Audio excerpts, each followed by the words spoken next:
What's going on, y'all? We back. We in here. This is the Face Mask Podcast.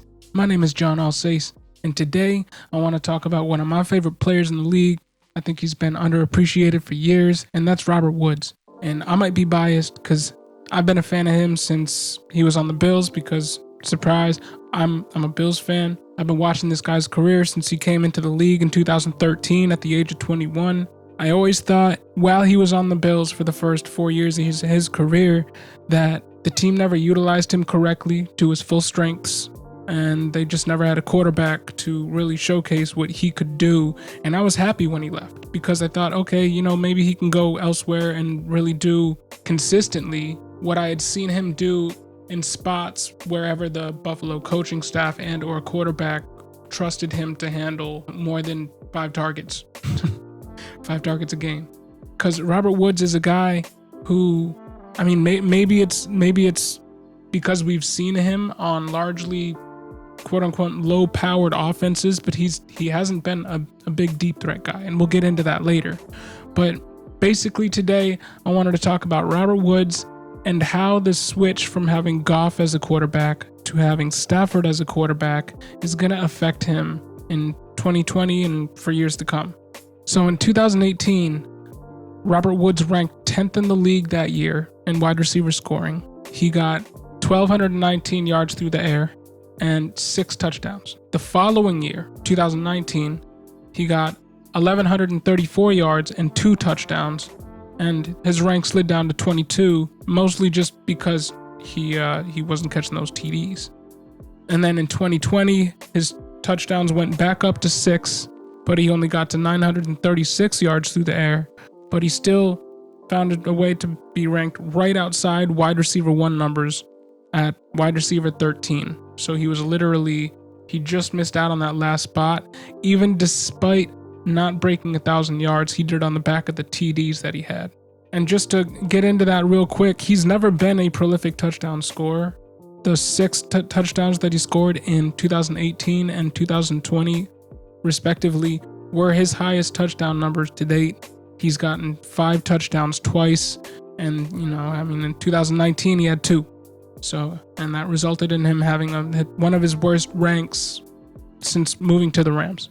So looking at Goff through that same time period of when Robert Woods had his most prolific seasons in 2018 and 2019, Goff kind of did exactly the same thing yardage numbers in 2018 as he did in 2019.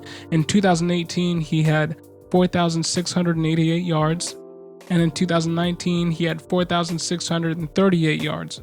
So almost exactly the same type of season through the air as far as yards goes. But the difference here is touchdowns. Because like we saw in 2018 for Robert Woods, he scored 6, and in 2019, he scored 2.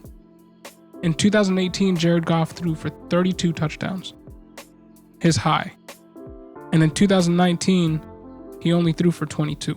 Now 22, that's definitely a regression, and we saw further aggression from him the following season in 2020, because he only got to 20 touchdowns. And I'm not really speaking about his interception numbers too much here because this doesn't factor into Robert Woods' overall yearly production too much.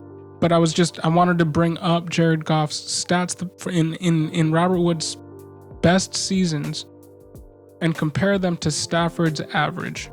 So Stafford's average over his career, when he's gotten through 16 games, his average is 4,432 yards and 27 touchdowns.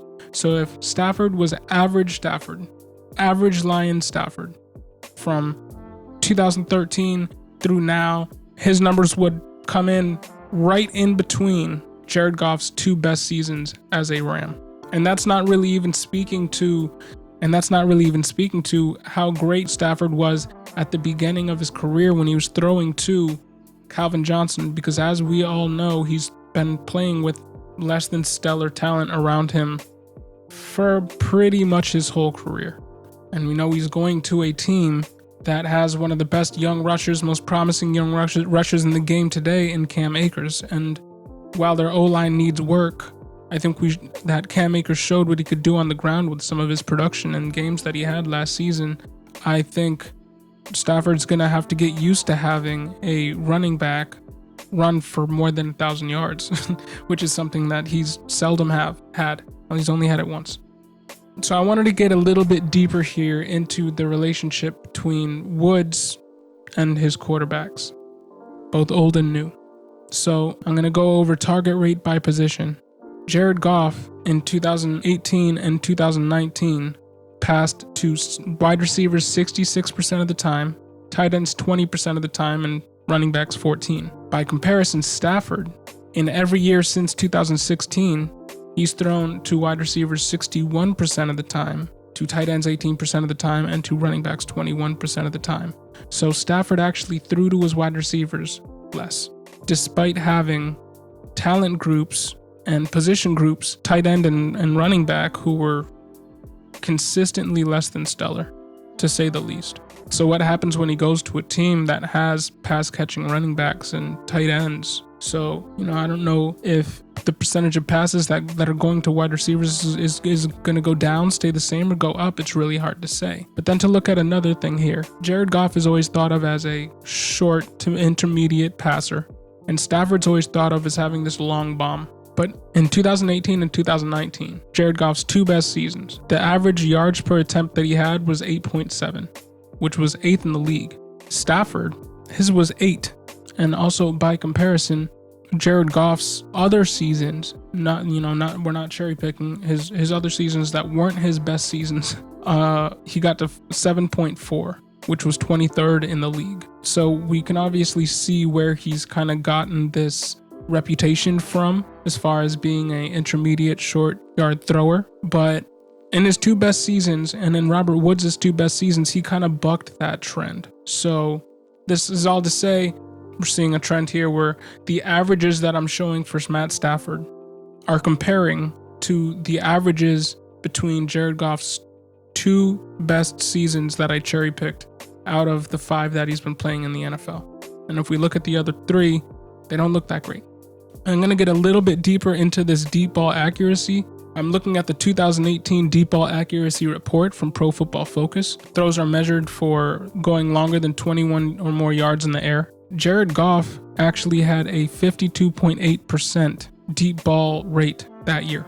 In 2018, Jared Goff actually threw 19 passes down the field for an accuracy mark of 52.8, which was ranked 8th in the league that year, and Matt Stafford was all the way down at 26. He'd thrown it 16 times, 20 more yards or more through the air, and he only connected on 40.9 of them, despite having 2 guys in his wide receiver core who are known to be deep ball catchers in Marvin Jones and Kenny Golladay throughout that period. We saw this even out a little bit to 2019 when Matt Stafford and Jared Goff both threw the exact same amount of deep balls and completed the exact same amount of deep balls with 44.2. So again, we're seeing Matt Stafford's average equates to Jared Goff's best. So if Matt Stafford were to improve at all due to coaching, personnel around him, the overall team just being in a new landing spot and being invigorated again, I think we could see Woods kind of explode. And even if he doesn't, the baseline that we've seen from him is going to move up a little bit, because I think the baseline for Robert Woods is probably wide receiver 13. I think that's his baseline. I think that's his floor. Now, I don't think his ceiling is super high, because when we looked at target rate by position, we saw that Stafford threw to his wide receivers less in Detroit than Goff did in St. Louis/LA. And now Matt Stafford is going to be surrounded by arguably equitable or better overall tight end talent and running back talent than he's ever had. So he has even more motivation to pass to other position groups and not wide receivers. And also we have to note that Cooper Kupp's been one of the best red zone wide receivers in the NFL. I feel like that's where he's made his hay. Whereas Robert Woods has been the PPR yardage guy, Kupp has been the touchdown guy. So if that changes in any way, shape, or form to where they're both trending in Robert Woods' direction, where he's both the PPR guy, the target guy, the receptions leader, the yardage leader, and the touchdown leader, I think we could see something special. So all this to say, Robert Woods is underappreciated as always. He might be a little bit more hyped than normal because everybody knows he's going to be playing with a legitimate QB for the first time in his career. But what we've seen from this numbers breakdown is that Jared Goff was able to get Robert Woods during Jared Goff's best seasons to that wide receiver 2, wide receiver 1 baseline. So under Goff, Woods' ceiling was always going to be wide receiver 13 to wide receiver 10. Now I think that's his floor, and his ceiling just jumped a few spots. I don't think his ceiling will ever get to the point where it's, 1, 2, 3, because I just think those guys just get way more touchdowns than Robert Woods will ever get.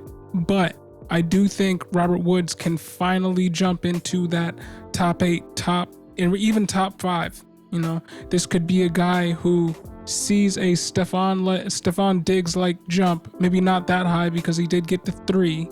He was a top 3 receiver, and I don't think Woods is going to get there because he is 29 years old. But best QB Woods has ever played with, best overall team I think Woods has ever played on, and I think his floor is wide receiver 13 around there, and his ceiling is around wide receiver 5, wide receiver 6. So this is one of the safest bets that you can put money on for your fantasy team going into 2021. What do you guys think? Do you guys think I'm completely wrong, or do you guys agree with me? I want to know. Leave your thoughts in the comment section below. This is John Alsace with the Face Mask Podcast. Thank you for listening, y'all.